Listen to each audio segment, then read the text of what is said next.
Remember when you were a kid, 4, maybe 5 years old, not a care in the world except for one burning desire. Ice cream. You want ice cream. I mean, really want ice cream. Mommy, Daddy, buy me some now! Answer me this. Do you think it's more likely that you get your heart's desire if you're acting like a spoiled little snot, or if you're mommy and daddy's perfect little angel? Show of hands for perfect little angel. That, ladies and gentlemen, is karma. Karma is the Buddhist or Hindu belief in the fundamental law of the universe, that what we put out into it, both positive and negative, will come back to us. Traditionally, it takes the form of a sort of cosmic scorecard that's tracking us, our actions both positive and negative, so that we can be rewarded or punished appropriately when next we reincarnate. I believe that karma is real, but not because there may or may not be some supernatural force watching over us, ready to reward or punish us later, but because there is a direct, observable cause and effect relationship between the actions we take on a day-to-day basis and the rewards or punishments we receive, and our overall quality of life. For example, moving. Now, I've relocated about 8 times in the past 8 years. Not quite as many as Tom Hanks. Quickly, show of hands, who here in the audience likes moving to a new and exciting place? I see a few hands. Those of you with your hands up, you're weirdos. Now, show of hands, who here hates moving? My people. I detest moving, but I love helping people move. I get to do a good deed, I get a little bit of exercise, and when I'm doing my 9th relocation in as many years, Tom Hanks, here I come, I have a whole squad of willing recruits at the ready. There's a catch, though. A lot of do-gooders, of those who believe in karma, treat it as a trade where we give to get. The problem is, if you and I give to get, we will always get less than we give.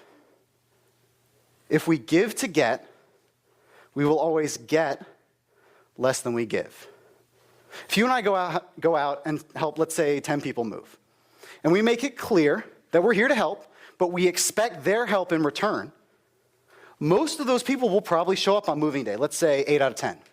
But those people are there not because they want to be, but because they feel obligated.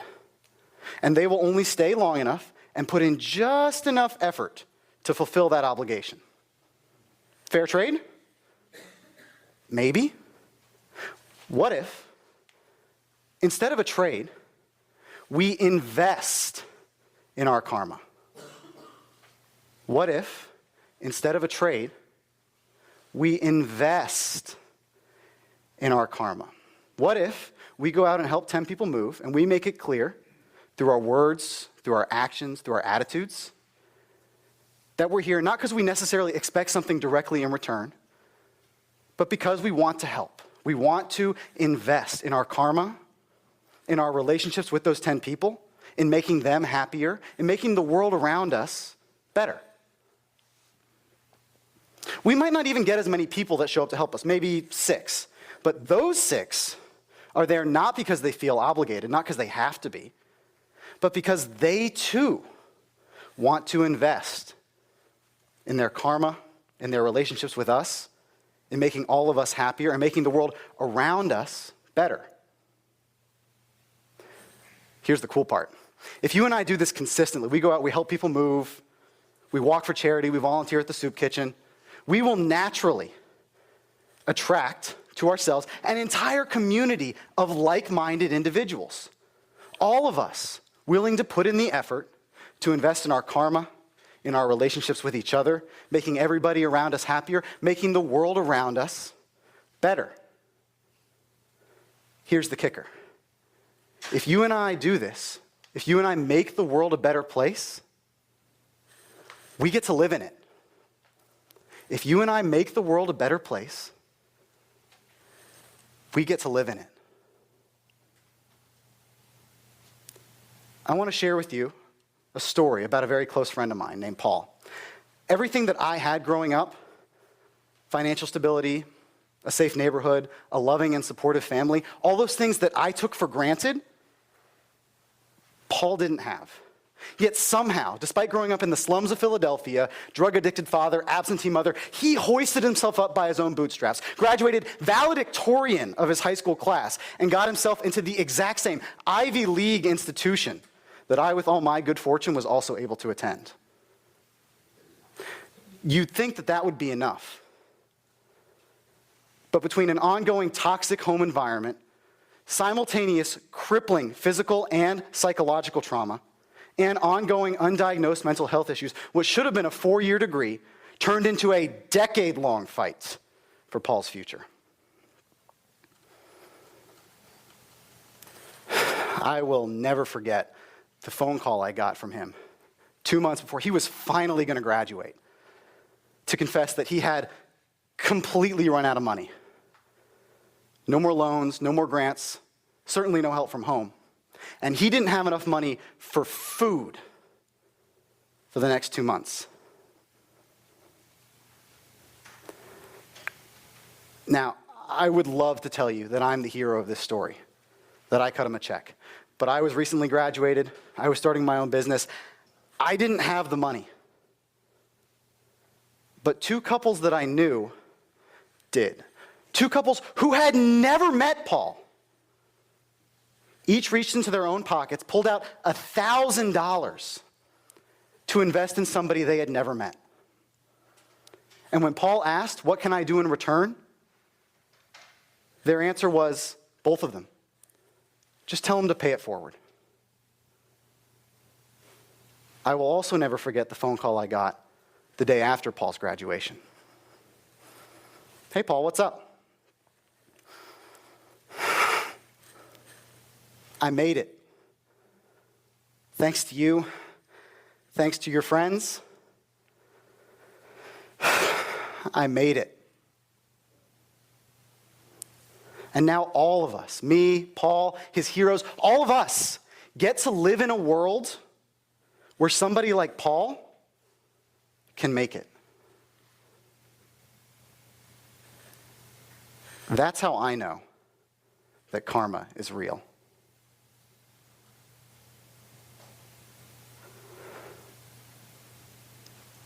You may be thinking, great story. That's awesome that Paul's heroes were able to do that for him. But I can't. I don't have $1,000. I can't move mountains. I can't part the seas. I can't possibly make a difference.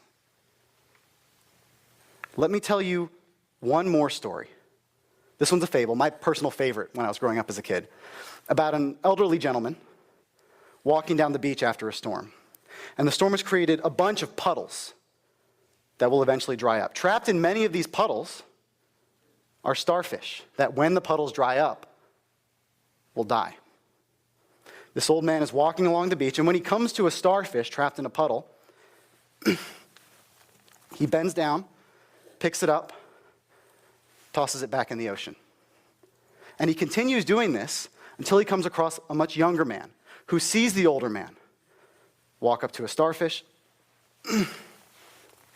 bend down, pick up the starfish and toss it in the ocean. And the younger man says, "What do you think you're doing? Do you have any idea how many starfish are washed up, not just on this beach, but on beaches all over the world?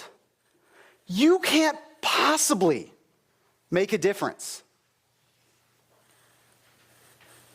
The older man thinks about this for a second, walks up to the next puddle, bends down,